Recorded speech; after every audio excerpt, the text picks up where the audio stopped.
నెల్లూరు జిల్లా సోమశిల జలాశయాన్ని కృష్ణానది management board DM Raipure project chairman Eluru Keshava Chowdary సందర్శించారు. జలాశయం నీటిమట్టం, ట్రస్ట్ గేట్లు, ఎస్కేఎఫ్ఎఫ్సి కెనాల్ను పరిశీలించి వివరాలు అడిగి తెలుసుకున్నారు. గేట్ల మరమ్మతులు, కండలేరు కాలువ లీకేజీలు, యాప్రాన్ పనులపై అందిన నివేదిక ప్రకారం ప్రభుత్వ ఆదేశాలతో జలాశయాన్ని పరిశీలించామన్నారు.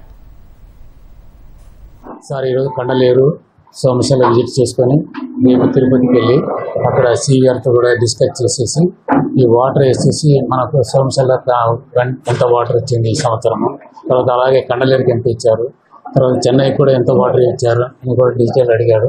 అవన్నీ కూడా చెప్పడం జరిగింది. నెక్స్ట్ తమిళనాడు బార్డర్ కూడా ఎల్లుండి సార్ విజిట్ చేస్తాడు. తర్వాత అక్కడ ఏమేమి ఉంటుంది పరిశీలించి దాని మీద గవర్నమెంట్ కానీ సెంట్రల్ గవర్నమెంట్ కానీ ఏమైనా ఉంటే ఇన్ఫర్మేషన్ ఇచ్చేదానికి సాధించారు. రిజర్వాయర్ కెపాసిటీస్ పెంచే వీలుంటే చేసుకుంటే బాగుంటుంది. మనము వాళ్ళకు పంపించాల్సిన 15 TMC కొంచెం స్పీడ్గా పంపించేసి ఆ బర్డన్ మనం వదిలించుకొని మిగిలిన వాటర్ ఉంటే మనం అక్కడ వాడుకోవచ్చు అని చెప్పి కొంచెం చెప్పాము. అక్కడ ఏదైనా సాధ్యాసాధ్యాలు ఉంటే అక్కడ చూస్తాం.